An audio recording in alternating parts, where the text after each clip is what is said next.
Uma boa tarde a todos. Sejam todos bem-vindos presencialmente aqui, pessoal que se encontra pela internet. Na tarde de hoje, a Maíra irá expor para nós um capítulo do Evangelho segundo o Espiritismo, extremamente importante, porque todos nós, sem exceção, ninguém está isento de passar e passaremos por dificuldades, por dores, por aflições. E então, para que a gente dentro dessas circunstâncias, possa compreender o sentido delas, o propósito, o porquê da ocorrência de tais dificuldades e o quão importante é para o nosso aprendizado enquanto pessoas, na tarde de hoje, então, vamos prestar atenção, capítulo 5º, Bem-aventurados os aflitos, que a gente possa refletir, encontrar sentidos e significados e que a gente possa nascer a esperança e a motivação para trilhar dentro de qualquer tipo de circunstância que a vida nos apresente. Então, tenhamos todos uma ótima palestra e eu passo a palavra então a Maíra.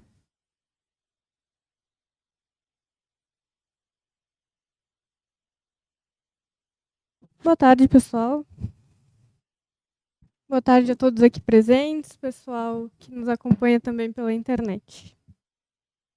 Microfone novo. Muito bem.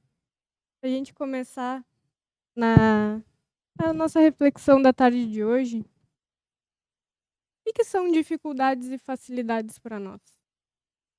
O que é uma coisa fácil e o que é uma coisa difícil?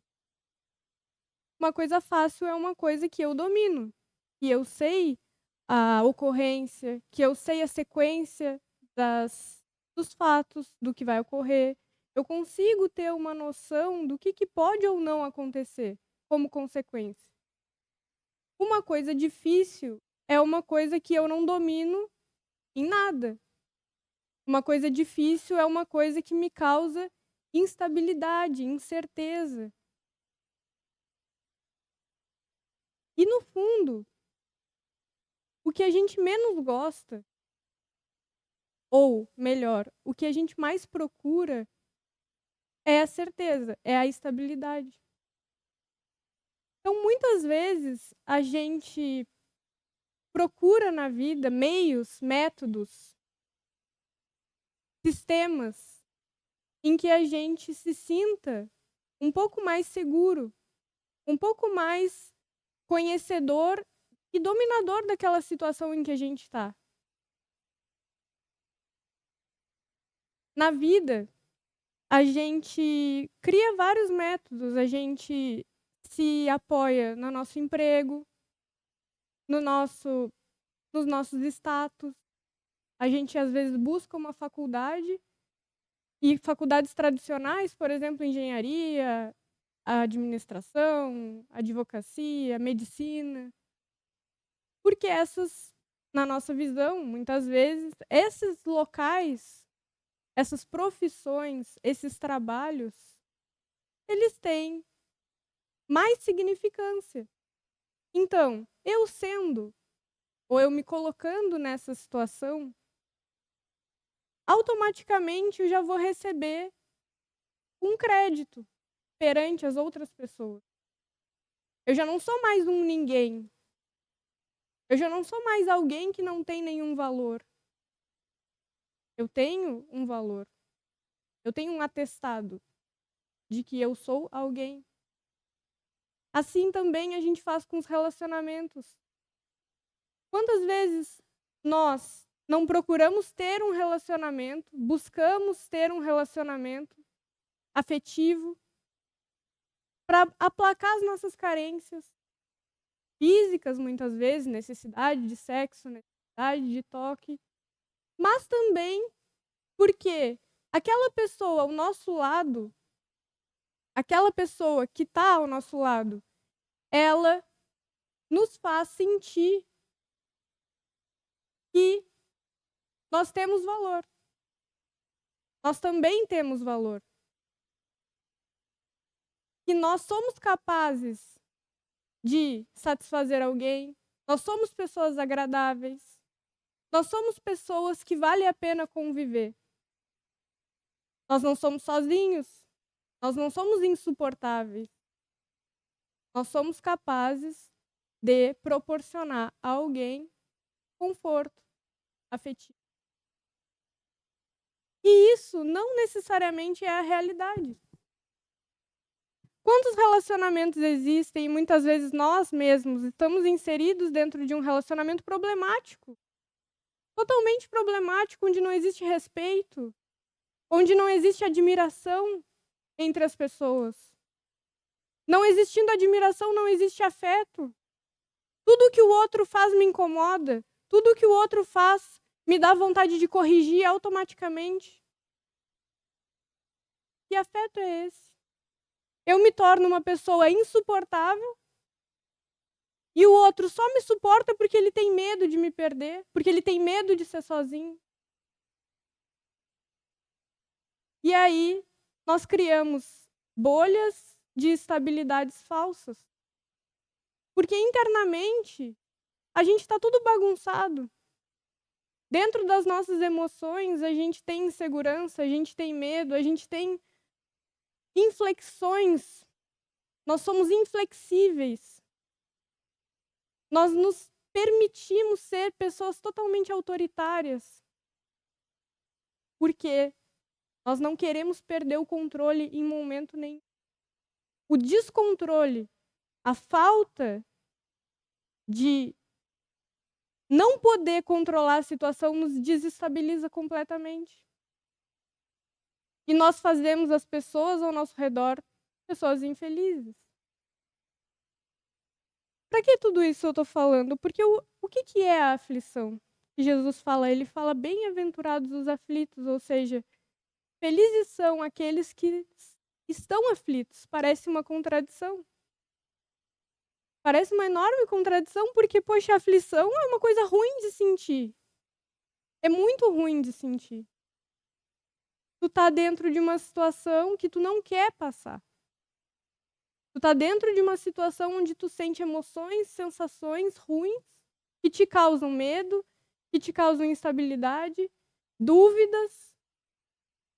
Mas tu tá dentro da situação, tu não tem o que fazer. Como pode isso ser uma coisa boa? E antes da gente entrar na passagem de Jesus hoje, eu vou relembrar o capítulo da semana passada, porque para a gente entender como uma coisa aparentemente ruim pode ser uma coisa com uma causa e uma finalidade boa, nós precisamos entender o processo. Nós não podemos olhar fixamente para o momento atual, porque o momento atual ele é ruim, ele causa dor. É dor, é um fato. Então a gente precisa olhar de forma mais ampla, olhar o todo, o processo, onde começou e qual é o objetivo. E para que a gente consiga entender a vida de uma maneira mais ampla, não é possível que a gente consiga analisar em uma única existência. Porque a nossa existência presente é uma fatia da nossa história completa. Porque nós não vivemos uma única vida encarnado. Nós não temos um único corpo. Nós não pertencemos a uma única família, a uma única estrutura. Nós temos uma sequência. E como que a gente pode entender isso sem ser uma coisa de porque eu estou falando para vocês? Mas porque na realidade nós vemos. A criança, por exemplo. A criança, quantas crianças nós conhecemos e quantos são diversas? Como são diversas as crianças? Umas são mais tímidas, outras são mais extrovertidas, outras são mais problemáticas, mais temperamentais, mais agressivas, outras são mais doces. O que explica isso? Outras nascem com câncer. Outras nem nascem. Duram horas. Por quê? Se nós fôssemos todos iguais, nós fôssemos exatamente iguais, com as mesmas necessidades, Por que tanta diversidade existe? Deus não pode gostar mais de uns do que de outros. Não tem sentido isso. Por que uma criança que tem câncer seria odiada por Deus? Porque a família dessa criança seria mais prejudicada do que a família de uma pessoa, de uma criança que tem saúde. Não faz sentido. Então o processo, ele se explica dessa forma. A necessidade criada anterior. Na vida anterior, nós tivemos experiências, como nós estamos tendo agora, e dessas experiências nós tiramos aproveitamentos diferentes, necessidades diferentes. Então nascemos com jornadas também diferentes. E cabe a nós aproveitar essas experiências para quê? Para o objetivo que é a vida. A vida tem um objetivo de crescimento, de desenvolvimento. Não só um desenvolvimento intelectual, que é o que a gente mais gosta de fazer, é desenvolvimento intelectual, porque é seguro. O desenvolvimento intelectual, eu estou lá dentro da minha sala, lendo um monte de livros, pensando sobre várias coisas, conjecturando várias coisas, mas eu não me arrisco emocionalmente. Emocionalmente eu estou seguro. Eu não preciso me expor nas situações e sentir a minha limitação emocional. Eu não olho e realmente eu não consigo lidar com determinadas situações. Mas a vida tem o objetivo do amadurecimento emocional. Por mais que a gente faça esse desenvolvimento intelectual que é necessário, o desenvolvimento intelectual, ele também é necessário. E querendo ou não, nós vamos tê-lo.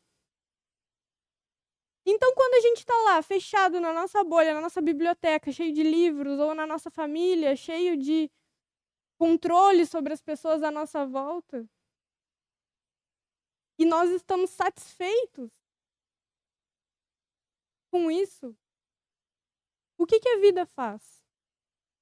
A vida traz, naturalmente, uma situação em que nós somos obrigados a nos expor emocionalmente, obrigados a colocar as nossas emoções, os nossos sentimentos à prova. E com mais ou menos desespero eu vou reagir nessa situação, dependendo à medida que mais ou menos controle eu exija da situação. Por isso que nos capítulos que vêm, nos próximos, Jesus vai falar a respeito da importância da flexibilidade. Porque as adversidades acontecem, as aflições são isso. É esse momento em que eu não quero me expor, mas a vida vai lá e... Para tu crescer, tu vai ter que fazer isso. E vem a aflição. Às vezes é uma doença grave, que nos tira a estabilidade. Eu já não sei como vai ser o dia de amanhã, eu não sei se eu vou sofrer, eu não sei se os remédios vão fazer efeito, eu já não sei muita coisa. Às vezes é um filho que tem problema, é um filho que é instável. E cada dia é um dia. Cada dia é uma situação. Eu não tenho controle a respeito das reações dele. Me cabe desenvolver a afetividade o mais profunda que eu conseguir, mas eu não tenho controle sobre as reações, o que ele vai fazer, como que ele vai absorver os ensinamentos que eu dou. Eu tenho que dar ensinamentos, eu tenho que dar limites, eu tenho que me forçar a essas situações, senão como é que ele vai aprender? Não vai aprender. E eu não impor, eu sou pai e mãe, eu sou pai ou eu sou mãe. Mas na realidade eu não sei como vai ser o futuro. Me cabe viver a cada dia. Como Jesus dizia, já basta a carga do dia. Porque se nós estamos em carga, porque podemos estar em fuga. Nós podemos estar dentro de situações difíceis não querendo olhar para elas. Mas se nós estamos olhando para elas e olhar dói, e olhar nos faz sentir muitas vezes indignos, pobres, nos traz vergonha, às vezes porque a gente esperava que a gente era muito mais. A gente a gente tinha altas expectativas a nosso respeito, nós esperávamos amadurecimento, nós esperávamos autocontrole e não temos. Então, nesses momentos, é o momento em que a vida está oferecendo uma oportunidade para que a gente possa se auto-reconhecer. Enquanto que, no momento anterior, na bolha, na segurança, nós não nos reconhecíamos. Nós achávamos muita coisa a nosso respeito. Nós achávamos que éramos capazes e portadores de virtudes enormes. E não somos, na maioria dos casos.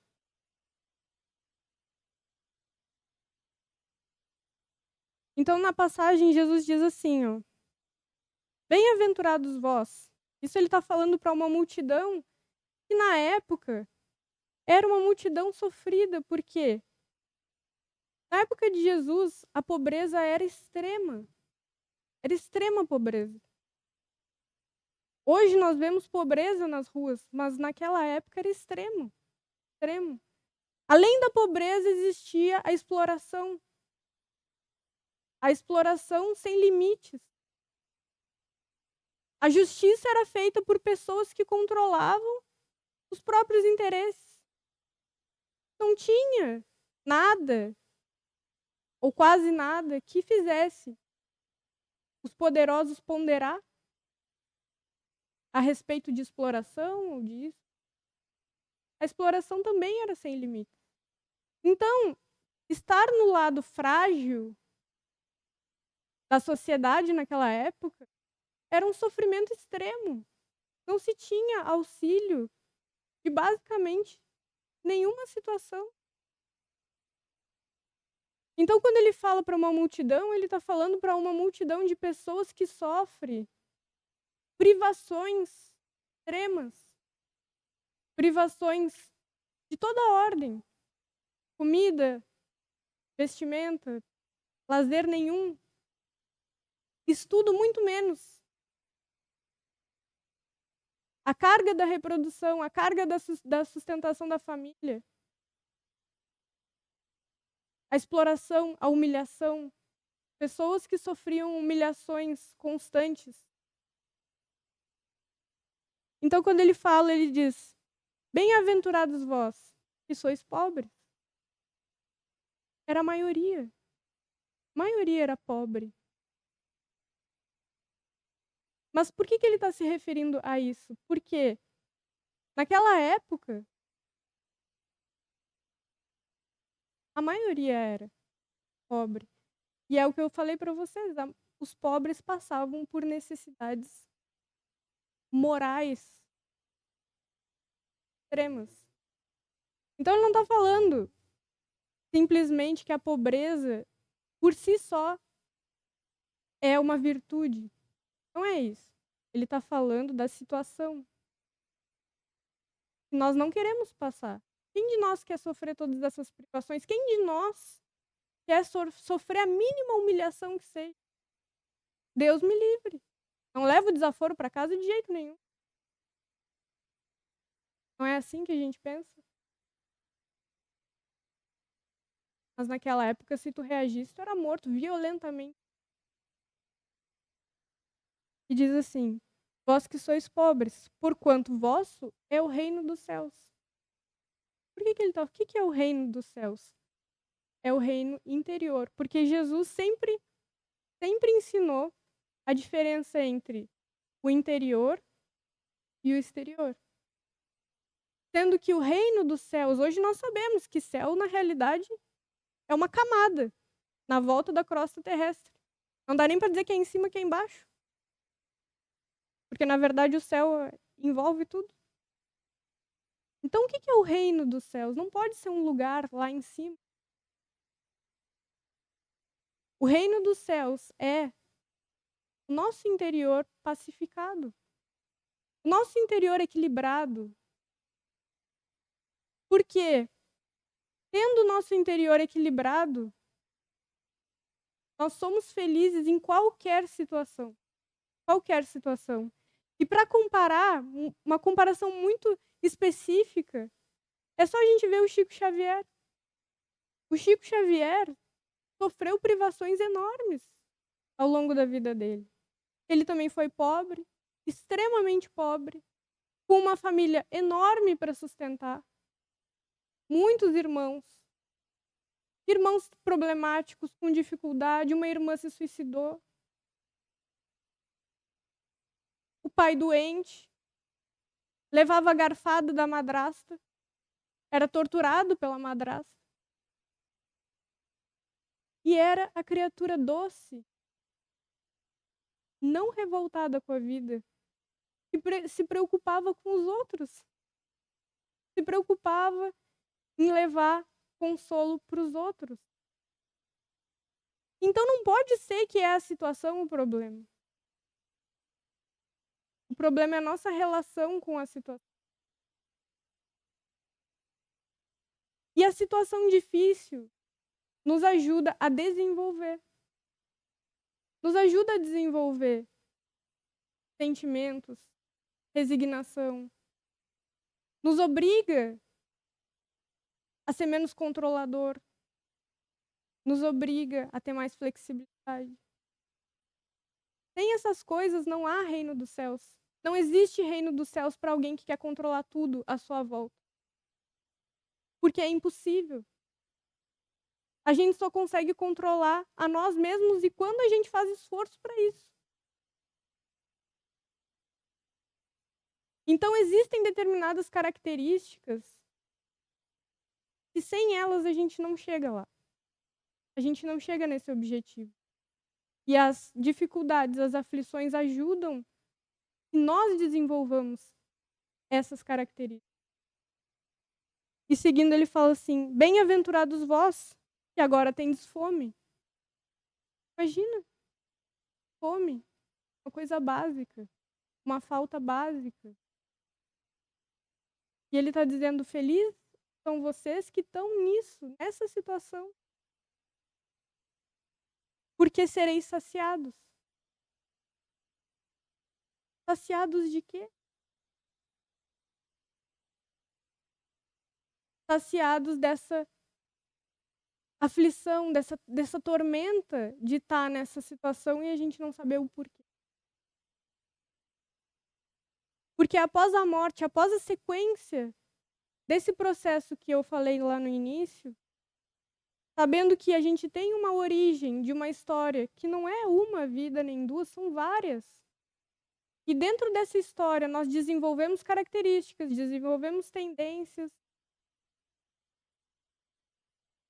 As dificuldades e as aflições que nós sentimos hoje, que nós passamos hoje, agora, no futuro, mais capacitados a gente vai estar para entender o por que que nós passamos.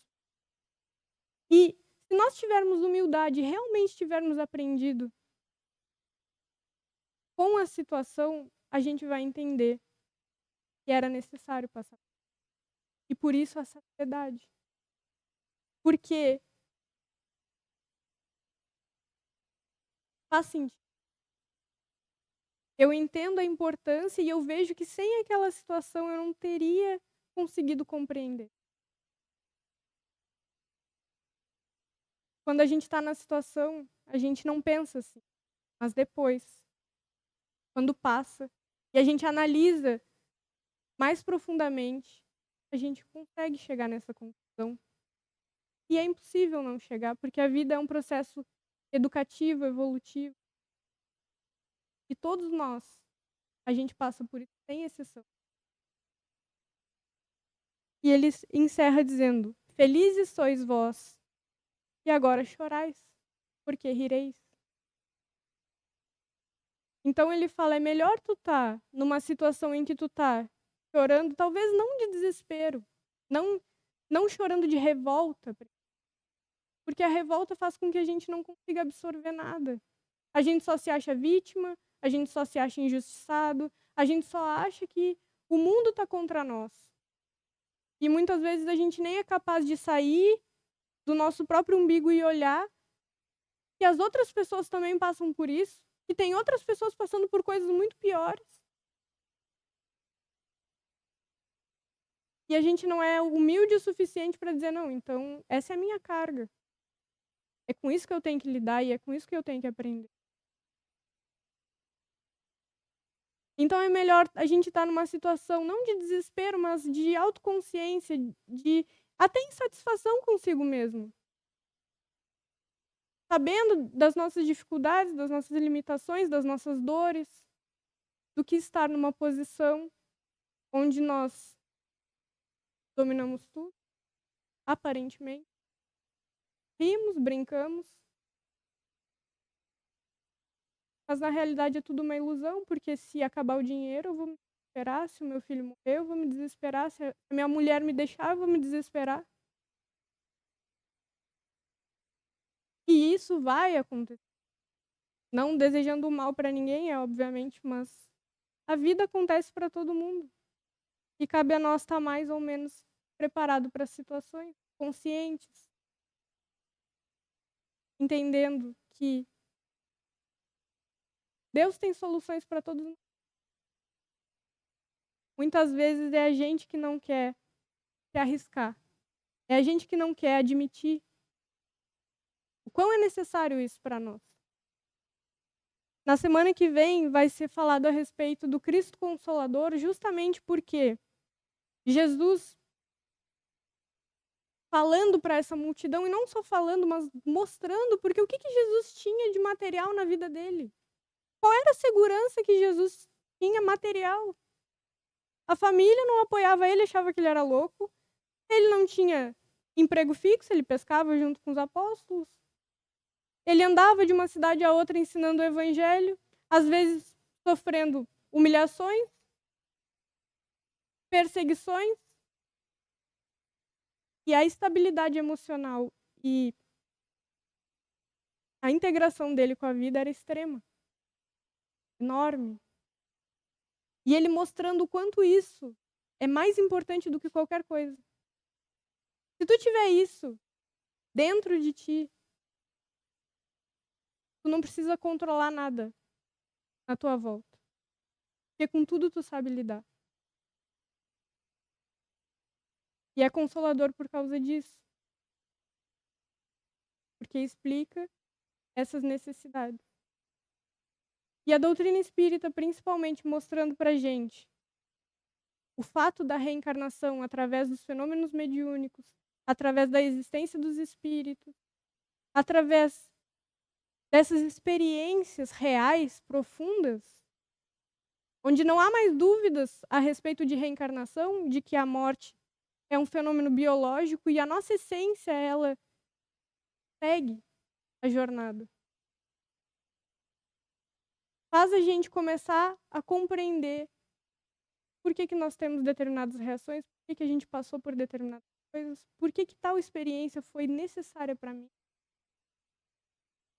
Se eu não tivesse passado por essa experiência, eu não teria desenvolvido a segurança mínima, talvez a independência, não teria desenvolvido essas coisas tão necessárias. E isso é um trabalho individual de cada um de nós. De conhecer a própria história através dos indícios das nossas tendências, dos indícios do comportamento, porque ninguém se comporta da mesma maneira nas situações. Cada pessoa se comporta de uma maneira específica. Por quê? E por que eu me comporto de tal maneira? Essas são as grandes questões que consolam a nós. Porque a diversidade nunca vai deixar de existir. Não vai deixar de existir.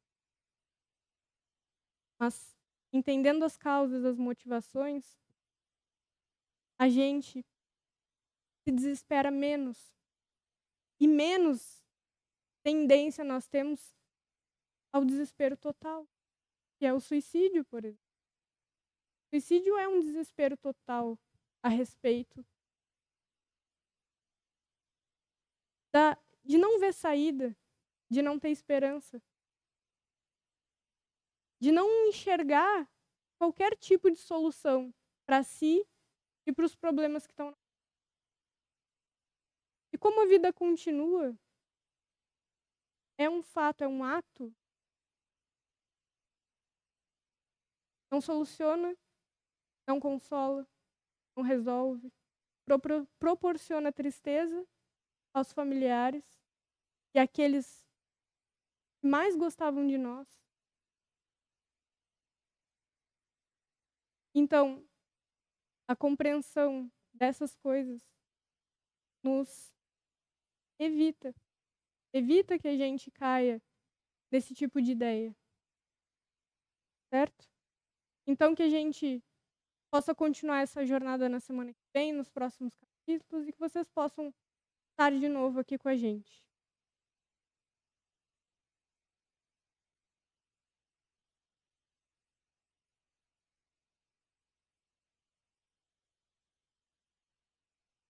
Muito bem, então nós desejamos que essas reflexões elas possam se desdobrar ao longo da semana.